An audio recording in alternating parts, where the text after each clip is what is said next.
우리가 사는 세상에선 꽤 재미있는 일들이 벌어지고 있습니다. 오늘 날씨 어때? 현재 맑고 기온은 21도입니다. 오후에는 맑을 것으로 예상됩니다. 사물에게 말을 걸면 그 말을 들은 사물이 똑부러지게 답을 합니다. 우리 주변에 놓인 물건들과 대화를 하는 것이죠. 생명이 깃들어 있지 않은 사물과의 소통. 우리는 이러한 일이 자연스럽게 일어나는 특별한 시공간에 살고 있습니다. 생활이 변하고 산업이 바뀌며 도시가 스마트하게 진화하고 있는 우리가 사는 세상. 바로 사물 인터넷 세상입니다.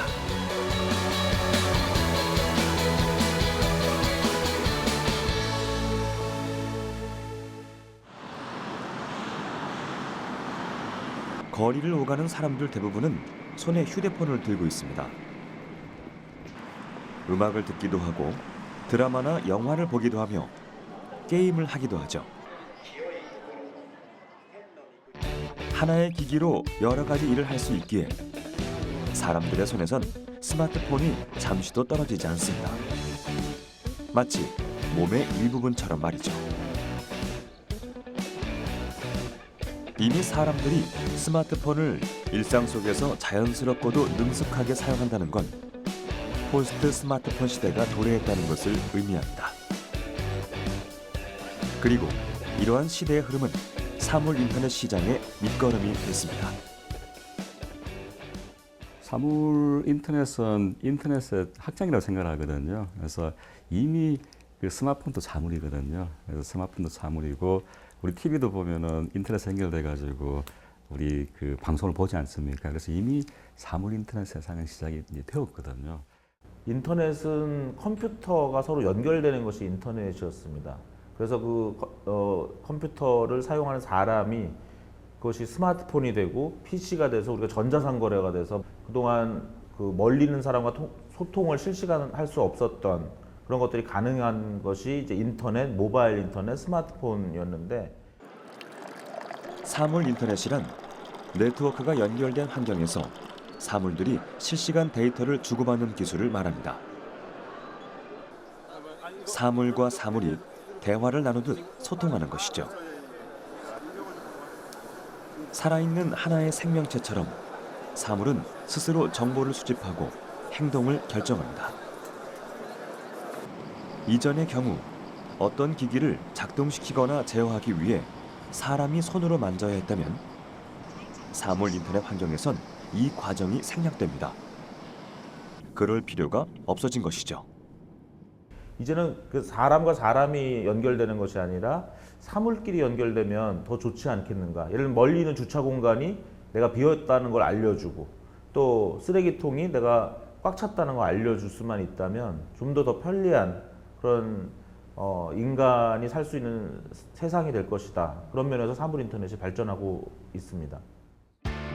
사물 인터넷이란 용어를 처음 사용한 사람은 미국 벨킨사의 총책임자 케빈 애쉬튼입니다. 1999년 당시 글로벌 기업 P&G에 근무하던 그는 통신 기술의 변화에 주목했습니다. 그리고 모든 사물이 스스로 판단한다면 제품의 고장이나 유통기한에 대해 고민하지 않아도 될 것이라고 생각했죠. 그의 생각은 곧 현실이 됐습니다. RFID 태그가 활용되기 시작한 것인데요. RFID란 무선 주파수 인증의 줄임말로 바코드 대신 값싼 반도체 칩을 물품에 부착해 무선 전파가 칩에 내장된 물품 정보를 읽어드리는 기술을 말합니다. 우리 생활 속에서 이러한 원리를 찾아보면 고속도로에 설치된 하이패스 시스템을 들 수 있죠. 톨게이트에서 차량이 정차하지 않고 신속하게 통과할 수 있는 데는 차량 단말기와 톨게이트에 설치된 판독기가 전파를 통해 정보를 주고받으면서 통행료가 자동으로 결제되기 때문입니다. 하지만 이와 같이 사물에 전자 태그를 부착해 사물과 환경을 인식하고 네트워크를 통해 정보를 활용하는 USM 기술은 사물 인터넷과 조금 차이가 있습니다. 사물 인터넷은 USM보다 조금 더 확장된 개념으로서 사람, 사물뿐만 아니라 가상 세계와도 소통하죠. 현실 세계와 가상 세계의 사물들이 모두 상호작용할 수 있는 환경. 그것이 바로 사물 인터넷입니다.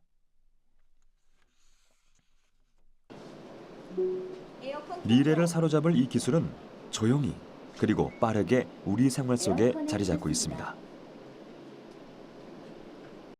집 안팎에서 가전기기를 원격으로 제어하는 기술을 홈 IoT라고 하는데요. 외출하고 집에 돌아오기 전 컴컴한 집 안에 들어가기 싫을 때는 도착하기 몇 분 전 조명을 켜놓으면 됩니다. 실내 온도를 쾌적하게 설정해 놓을 수도 있고 미처 청소를 하지 못했다면 로봇 청소기를 구동시키면 됩니다.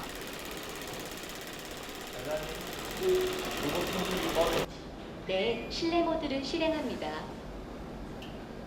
현관문을 열었을 땐 환하게 불이 켜진 집은 말끔히 청소가 돼 있겠죠.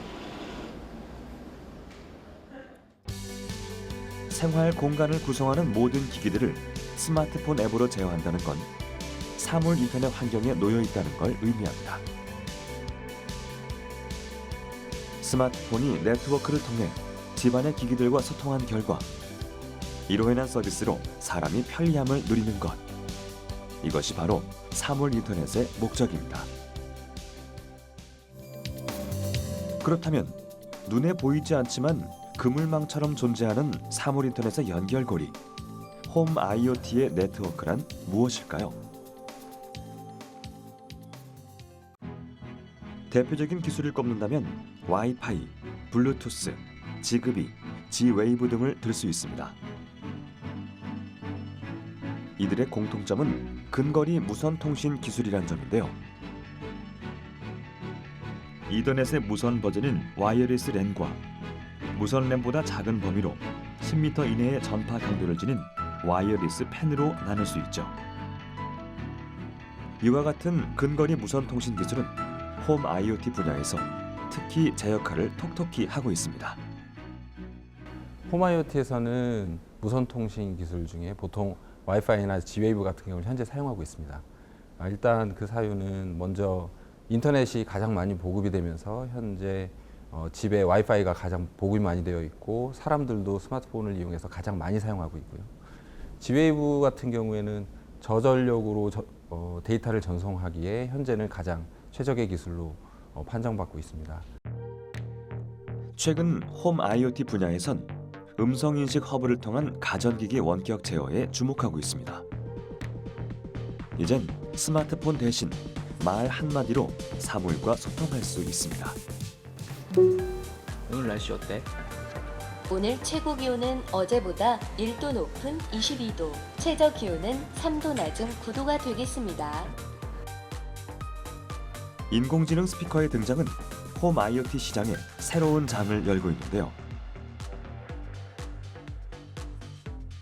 사물과 사람이 이야기를 주고받을수록 노동력은 줄고 노동력이 줄어든 만큼 시간을 얻을 수 있으며 전자기기들의 전력 소모량 또한 효율적으로 관리할 수 있다 하니 예전엔 상상도 못한 일이죠. YTN 틀어줘.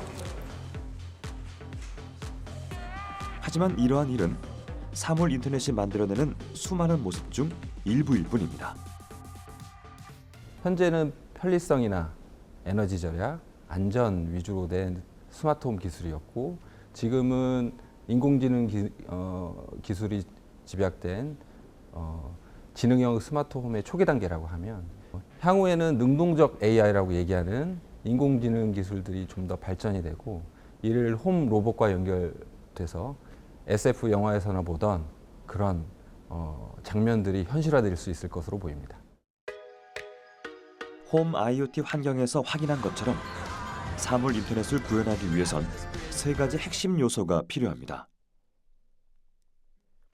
첫 번째 요소는 사물이나 주변 환경으로부터 정보를 수집하는 스마트 기기입니다.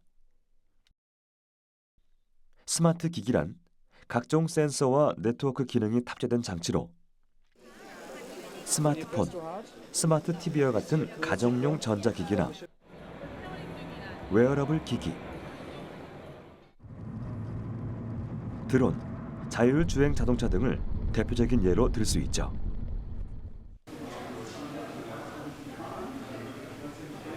사물 인터넷을 이루는 두 번째 요소는 네트워크입니다.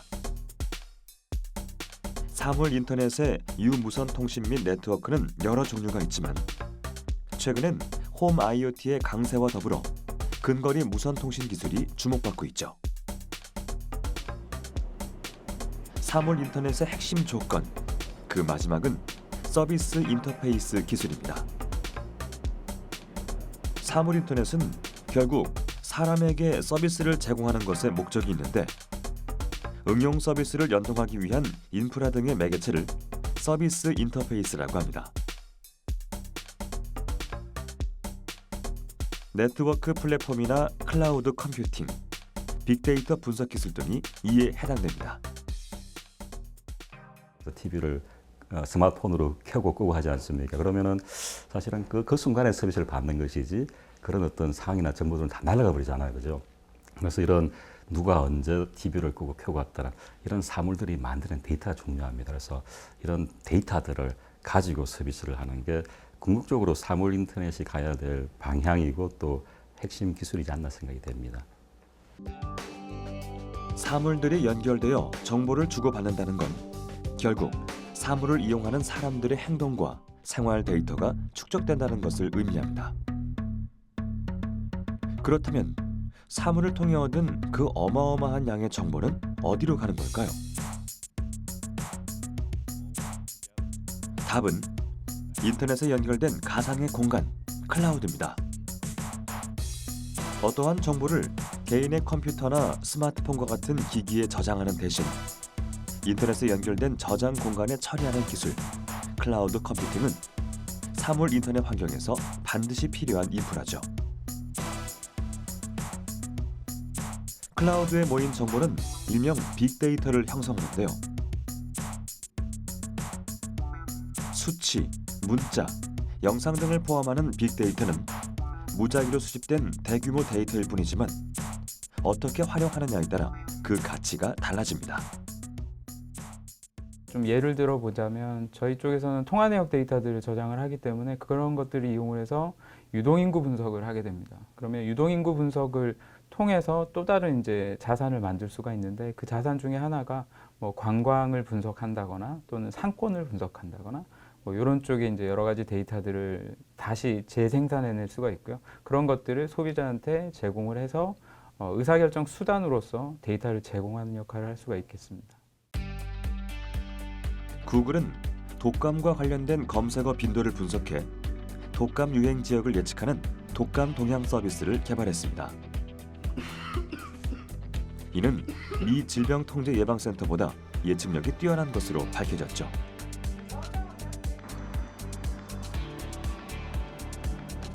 서울시에선 빅데이터를 활용해 심야버스 노선을 구축했는데요. 버스가 다니지 않는 시간대의 통화량과 유동인구 밀집도를 분석해 지역에 따른 유동인구를 파악하고 분석 패턴을 바탕으로 심야버스 노선을 최적화할 수 있었죠. 빅데이터가 거대한 금광이라면 빅데이터 분석 기술은 매장된 금을 캐내는 데 필요한 도구입니다. 가치 있는 것을 캐내고 사용하지 못한다면 그 자원은 무용지물일 텐데요. 때문에 빅데이터 분석 기술은 사물 인터넷의 품질을 결정하는 핵심적인 역할을 하고 있습니다. 빅데이터 분석이라는 거는 일단 이제 많은 양의 데이터를 가지고 의미 있는 분석을 하는 작업인데 그걸 하기 위해서는 일단 큰 이제 수집되어진 데이터를 분석에 적합한 형태로 한번 가공을 하는 게 필요하고요. 하고자 하는 분석의 주제에 맞춰서 어떤 알고리즘을 쓰면 좋을지 이제 탐색을 통해 가지고 결정을 하게 되고 그 뒤에 적합한 이제 알고리즘을 찾게 되면은 최종적으로 결과를 뽑아내고 그 작업을 반복적으로 수행을 하면서 인사이트를 찾아내는 과정이라고 보시면 되겠습니다. 전화를 하다가 끊긴 지 빅데이터의 분석 기술은 나날이 발전하고 있습니다. 2000년대 초 대용량 데이터 처리 기술인 하둡이 빅데이터 시대를 열었다면 프로그램을 스스로 학습하고 향상시키는 머신러닝 기술은 빅데이터 분석을 통해 미래를 예측할 수 있도록 만들었죠. 속도 또한 빨라졌습니다. 매 초마다 상상 이상으로 쌓이는 데이터들을 이젠 실시간으로 분석할 수 있게 됐습니다. 빅데이터 속에서 사용자 혹은 기업체에게 맞춤 서비스를 제공하기 위한 과정. 그 과정 속에는 소프트웨어의 역할이 반드시 필요하지만 빅데이터의 사용 방향을 결정하는 건 역시 사람의 몫입니다. 머신러닝이라고 하면은 이제 단순히 기계한테 이제 수집된 데이터를 그냥 넣으면은 결과가 자연적으로 뽑혀져 나온다고 생각을 할 수 있는데 사실은 이제 분석가가 그 과정에서 해야 되는 일이 몇 가지가 있습니다. 모델링을 할 때에 이제 어떤 목적을 이루기 위해서 어떤 저희가 찾고자 하는 그 값을 찾기 위해서 여러 가지 변수값들을 넣게 되는데 그 변수값들이 굉장히 다양할 수 있지만 그 변수들이 모두 다 영향을 미치는 건 아니거든요.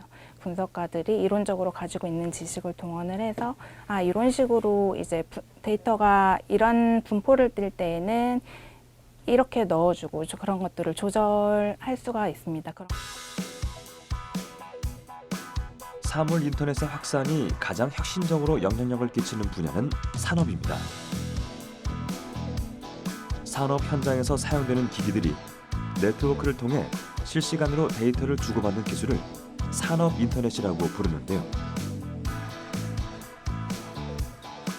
제조 공정에서 생산되는 데이터가 실시간으로 송수신되며 자동화 시스템이 이루어지고 설계, 제조, 유통, 소비 과정을 효율적으로 관리하는 지능형 공장.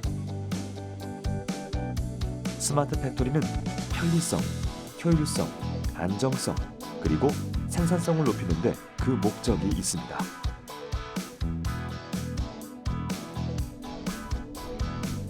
그렇다면 농업 분야는 어떨까요? 사물 인터넷과 농업의 만남은 점차 고령화되고 있는 우리 농촌에 새바람을 불러일으키고 있습니다.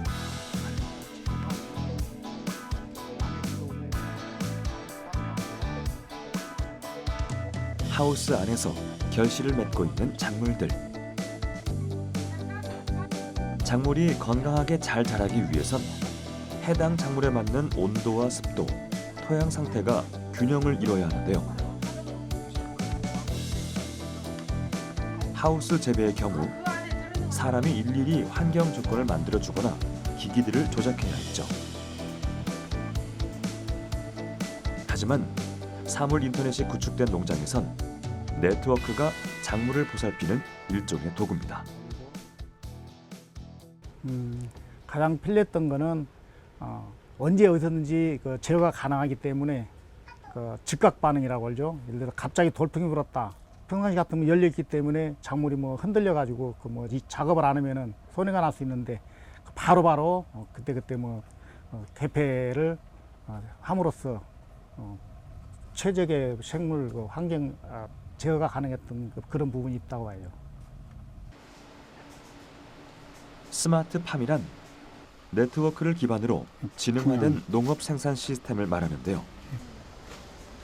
과거 경험이나 감각으로 농사를 짓던 단계에서 센서와 네트워크를 통해 디지털 기반의 농업으로 전환된 단계라고 할 수 있습니다.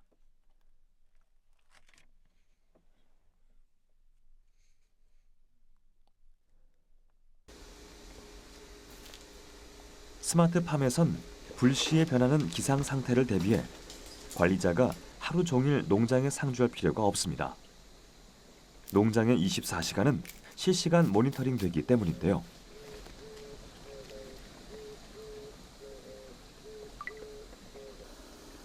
위급 상황이 발생한다면 네트워크를 통해 전송된 실시간 데이터와 영상 정보를 확인하고 스마트 기기를 이용해 신속하게 조치를 취할 수 있습니다.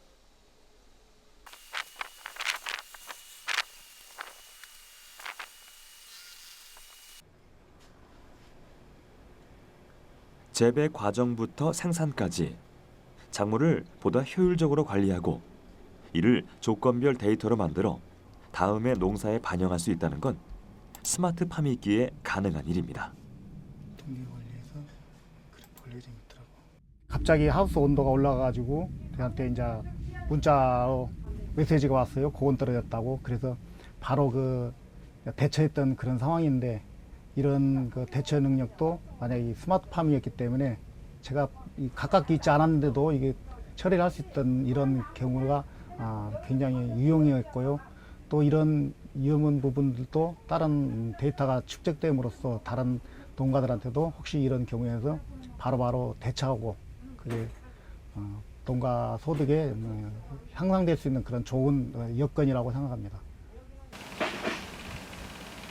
국내 스마트팜 구축 계획은 크게 3단계로 나눠 추진되고 있는데요. 현재 국내 농가에 보급된 기술은 1세대로 네트워크 구축을 통한 작물의 원격 감시와 간편하게 환경 인프라를 제어할 수 있는 단계입니다. 그리고 이제 2세대로의 도약을 준비하고 있죠.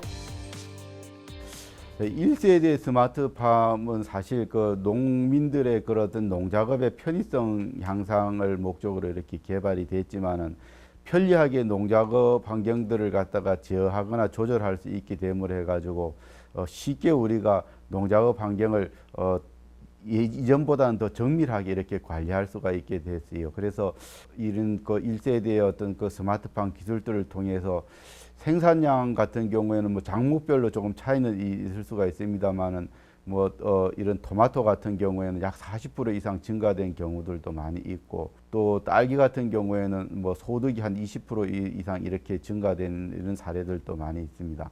그렇지만 2세대로 가게 되면 그거하고 비교가 안 될 정도로 훨씬 더 적어도 30-40% 이상의 생산량 증대하고 또 그런 30% 이상의 어떤 노동력의 절감 또 소득의 증대 이런 것들이 기대가 되고 있습니다. 개인의 일상부터 산업, 그리고 공공 분야까지 확대 적용되고 있는 사물 인터넷. 특히 각지에서 일어나는 자연재해나 각종 사고로부터 국민의 안전을 책임지는 공공 분야 속에서 사물 인터넷은 어떤 역할을 할 수 있을까요? 네트워크로 촘촘히 연결된 사회. 사물 인터넷의 최종 목적지는 바로 스마트 시티입니다. 스마트 도시에 대한 정의는 세계적으로 한 200여 개가 있다고 합니다. 저희가 좀 압축해서 보면 ICT 같은 그 정보통신 기술이죠. 그걸 이용해서 현재 도시 문제, 그러니까 교통이나 환경, 에너지 문제 등을 좀 해결하고 삶의 질을 높이는 데 도움을 주는 그런 도시를 만들자 하는 것이 스마트 시티의 개념입니다. 세계 각국의 사례를 보면 스마트 시티 구축은 각종 도시 운영 비율을 30% 이상 절감하고 생산성을 20% 이상 높이는 효과를 확인할 수 있었는데요. 스마트 시티의 이러한 장점은 도시 인구를 증가시키고 균형 있는 도시 발전을 가능케 합니다. 우리가 다가올 미래를 위해 스마트 시티를 구축해야 하는 이유는 바로 여기에 있죠. 스마트 시티가 그 역할을 제대로 수행하기 위해선 도시의 구성 요소들이 원활하게 소통할 수 있는 통신망의 구축이 중요한데요. 우리나라는 스마트 시티 구축을 위해 각 지자체별로 단계별 계획을 실행하고 있습니다.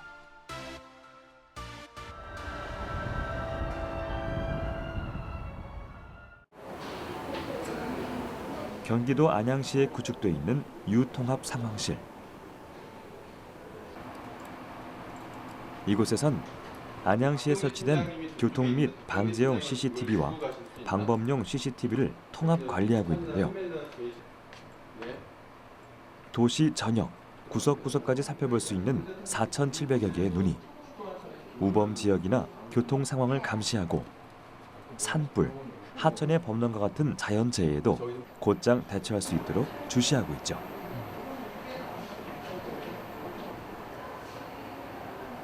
핵심은 CCTV와 통합 상황실, 그리고 소방서와 경찰서가 유기적으로 연결돼 시민의 안전을 지키고 있다는 점입니다.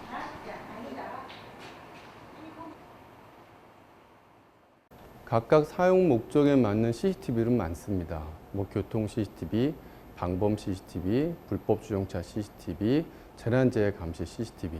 각자의 역할을 하다가 어디서 긴급한 상황, 즉 그게 화재일 수도 있고 뭐 절도일 수도 있고 성범죄일 수도 있는데, 그렇게 되면 모든 CCTV들이 유기적으로 하나로 통합이 돼서 그 용의자를 추적할 수 있는, 그리고 어느 방향으로 가더라도 GIS상에서 공간 정보를 이용해서 끝까지 추적할 수 있는 그런 그물망 감시 체계를 통해서 범죄를 실제로 많이 검거하고 있고 범인 감소율로도 이어지고 그런 안전한 도시를 구성해 나가고 있습니다.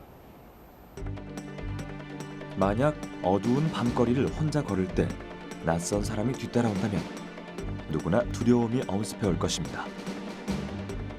그리고 신변의 위험을 느낀다면 우리는 어떻게 대처해야 할까요? CCTV와 119, 112가 네트워크로 연결되어 있는 도시에선 폰을 좌우로 흔들기만 하면 됩니다. 단순한 움직임으로 자신이 처한 위험 상황과 정확한 위치를 전송함으로써 경찰의 도움을 받을 수 있는데요. 신고자의 위험 신호를 전달하는 안전도우미 서비스 어플리케이션. 어플이 전달한 신호로 신고자의 위치를 파악하고 CCTV를 통해 현장을 확인한 후 경찰서에 전달하는 유통합 상황실.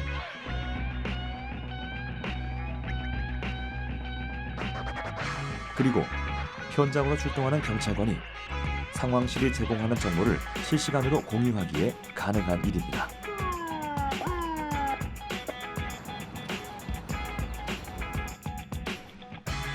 앞으로의 도시는 그 안에서 발생하는 일에 얼마나 빨리 대처하고 사건, 사고를 어떻게 예측하며 시민의 안전을 지키는지가 관건인데요. 이러한 시스템은 스마트 시티 조성에 있어 국민의 안전을 책임질 밑거름이 될 것입니다. ICT 기술이 나날이 발전하고요. IoT 첨단 장비들도 계속 들어오고 있습니다. 그런 장비들을 진흥화시켜서 시민 안전과 복지를 향상시킬 수 있는 시민들 눈높이에 맞는 서비스, 컨텐츠들을 개발하는 게 앞으로 굉장히 중요하고요. 또 하나 중요한 것은 센터 간 연계를 통해서 비용은 최소화시키고 기간을 단축하지만 사회 안전망은 확보할 수 있는, 끌어올릴 수 있고 개선할 수 있는 어떤 그런 연계 체계가 앞으로 굉장히 중요하다고 보겠습니다. 진화된 도시로 향하기 위해선 사람의 발이 되어주는 교통 시스템에도 변화가 필요합니다. 스마트한 교통 시스템의 예를 들자면 우리가 현재 활용하고 있는 대중교통 체계를 꼽을 수 있겠죠. 버스 도착 예정 시간을 확인하고 교통카드를 단말기에 태그하며 환승하는 것, 모두 통신기술 인프라가 갖춰져 있기에 가능한 것인데요. 그렇다면 이보다 더 진화한 교통 시스템은 어떤 모습일까요?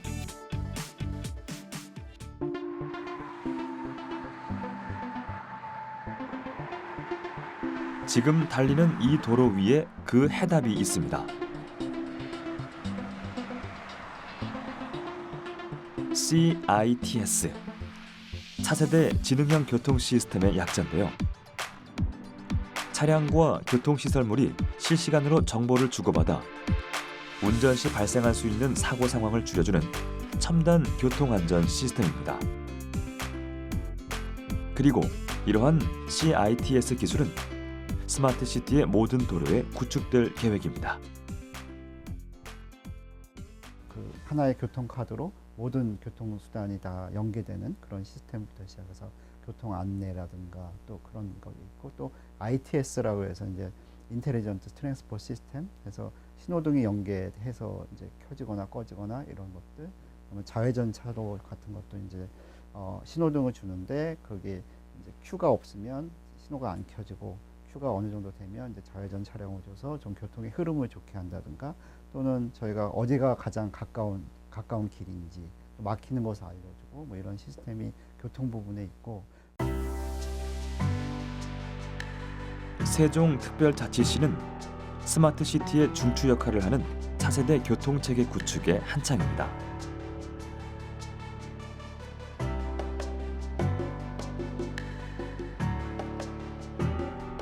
안테나, 통신장치, 운영장치, 그리고 차량 정보 수집장치 등 특수 기기들이 설치된 차량. 네트워크를 통해 차량과 차량, 차량과 도로시설물 간의 통신이 가능한 차인데요. 실제 도로를 달리는 모습은 어떨까요?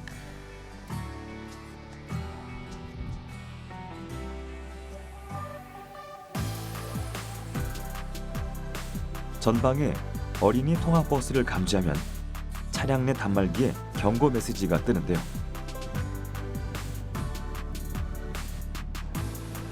빠르게 접근해오는 차량의 위치를 알려주기도 합니다.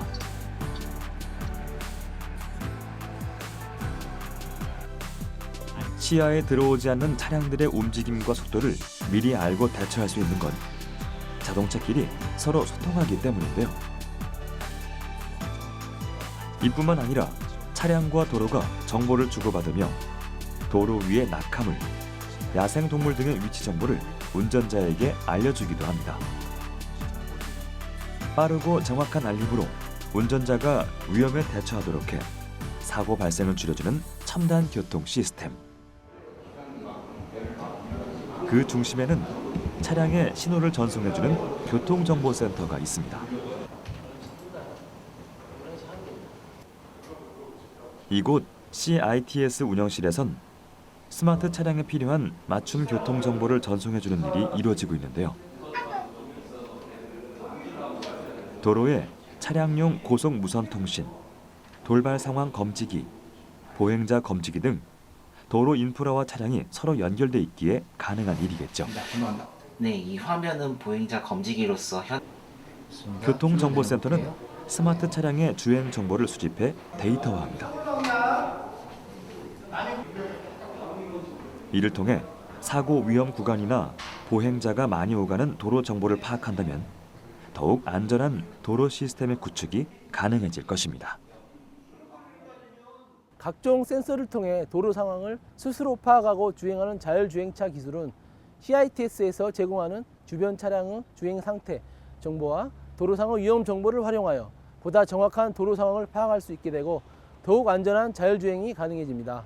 도로상의 위험 상황을 사전에 인지할 수 있도록 하는 CITS 시스템을 통해 교통사고가 획기적으로 줄어들게 되고 도로 이용 효율이 극대화될 것으로 예상됩니다. 스마트 시티의 특징은 생활의 편리함을 누릴 뿐만 아니라 쾌적한 환경이 조성된다는 점입니다. 때문에 스마트 시티의 폐기물 처리 기술에 주목할 필요가 있는데요. 흡사 분리수거통을 연상시키는 쓰레기 투입구,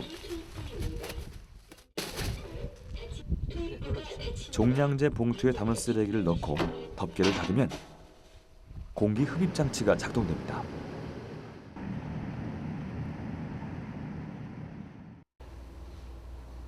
쓰레기 봉투는 압력에 의해 이동되고 곧바로 폐기물 집화장에 도달하죠.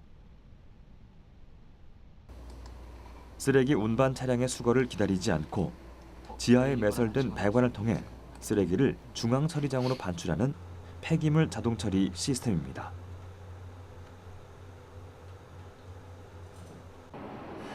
반출된 쓰레기는 이곳 중앙 집화장의 지하 설비실로 운반됩니다.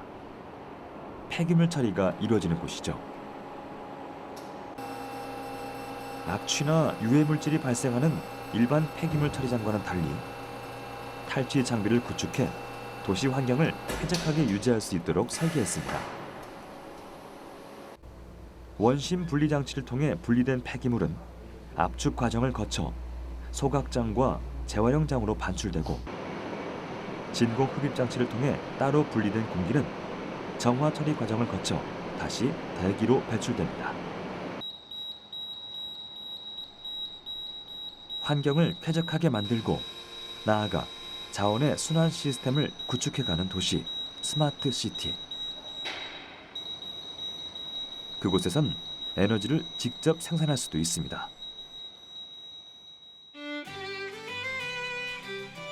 노원시에 위치한 제로에너지 주택단지. 제로에너지 주택이란 해양열과 지열 같은 신재생 에너지를 활용해 전기, 난방 등 건물 내에 필요한 에너지를 자급자족할 수 있는 주택을 말하는데요. 에너지 생산을 통해 외부 전력을 제로에 가깝게 만들 수 있다고 합니다. 석탄, 석유와 같은 화석연료를 사용하지 않아 미래형 스마트시티 구현의 친환경 모델로 자리 잡고 있죠. 실제 주택에서 생산하는 에너지량이 얼마나 되는지, 비교 대상 주택 대비 소비량은 얼마나 되는지 실시간 모니터링을 통해 확인할 수 있는데요. 제로 에너지 주택은 일반 주택과 견조, 냉난방, 온수, 조명, 환기에 연간 약 97만 원의 비용을 절감할 수 있습니다. 사용 후 남은 에너지는 저장해 두었다 야간 전력으로 사용할 수 있으며 전기가 부족한 다른 건물에 전력을 공급해 줄 수도 있습니다. 무공해 에너지 생산은 물론 비용 절감의 효과까지 기대할 수 있는 것이죠.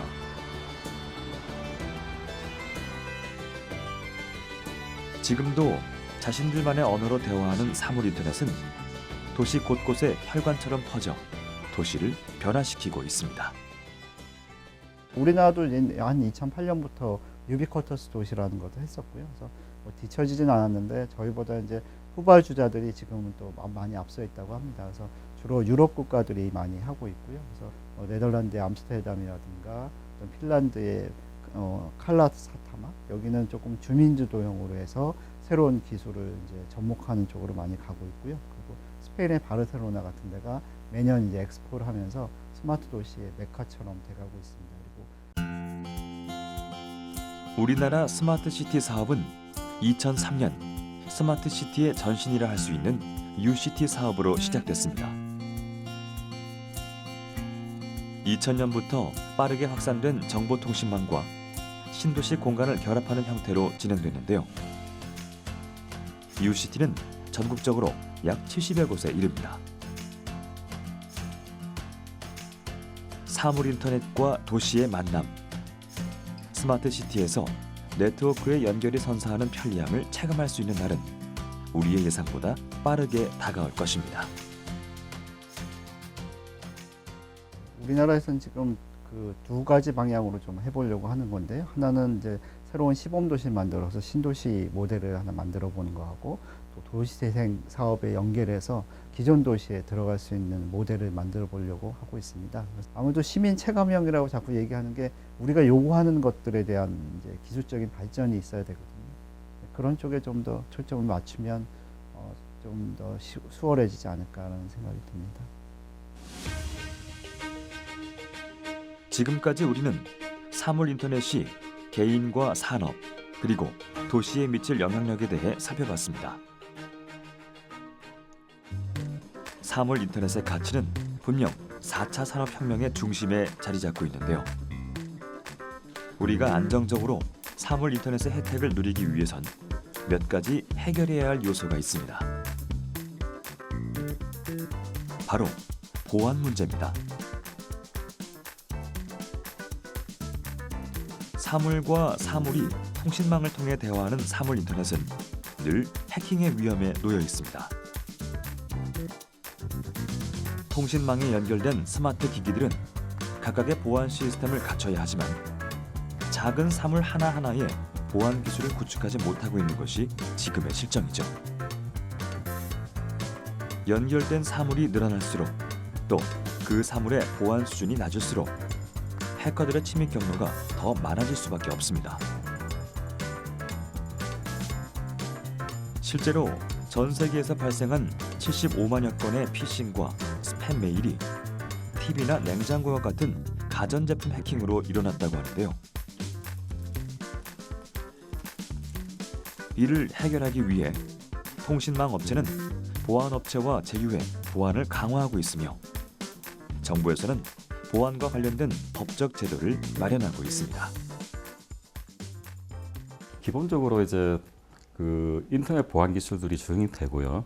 그런데 또 이제 조그마한 사물들이 있지 않습니까? 배터리가 들어간다든지 뭐 도락이라든지 이런 것들 보면은 기존의 인터넷 보안 기술을 적용할 수가 없는 것들이 많습니다. 그래서 경량 보안 기술들이 개발이 되고 있고요. 그 다음에 이제 프라이버시 측면에서 보더라도 데이터를 모으게 될 텐데 여기서 개인의 신상에 관련된 정보들을 비식별을 하게 됩니다. 이런 비식별화 방법 같은 것들이 기술적으로도 개발이 되고 또 법으로도 이렇게 만들어지고 있는 상황입니다. 에어컨 켜줘. 사물 인터넷은 사물과 통신 기술 그리고 사람과의 연결입니다. 아무리 사물이 지능을 갖추고 사람의 개입 없이 스스로 행동한다고 해도 그 편리성이 미래를 이끈다 해도 우리가 반드시 잊지 말아야 할 사실이 있죠. 사물 인터넷의 가치는 결국 사람을 위해서 존재해야 한다는 것입니다. 스마트 도시에서도 굉장히 핵심, 그러니까 기술을 활용하지만 기술 그 자체가 아니라 결국은 사람, 그다음에 모두가 잘 사는 또는 풍요롭고 깨끗하고 살기 좋은 이제 그런 곳을 만들어가는 그런 노력이기 때문에 이런 노력은 앞으로도 계속될 거라고 생각합니다. 1784년 증기기관의 발명은 1차 산업혁명이라는 역사적 발자취를 남겼습니다. 그로부터 230여 년이 흐른 지금 정보통신 기술과 사물 인터넷의 융합은 4차 산업혁명 시대를 열었죠. 역사의 한 페이지를 장식할 시대에 살고 있는 우리. 앞으로 우리의 생활이 어떻게 변화될지 기대가 되는데요. 확실한 건 무엇을 상상하든 그 모습은 현실이 될 거란 사실입니다.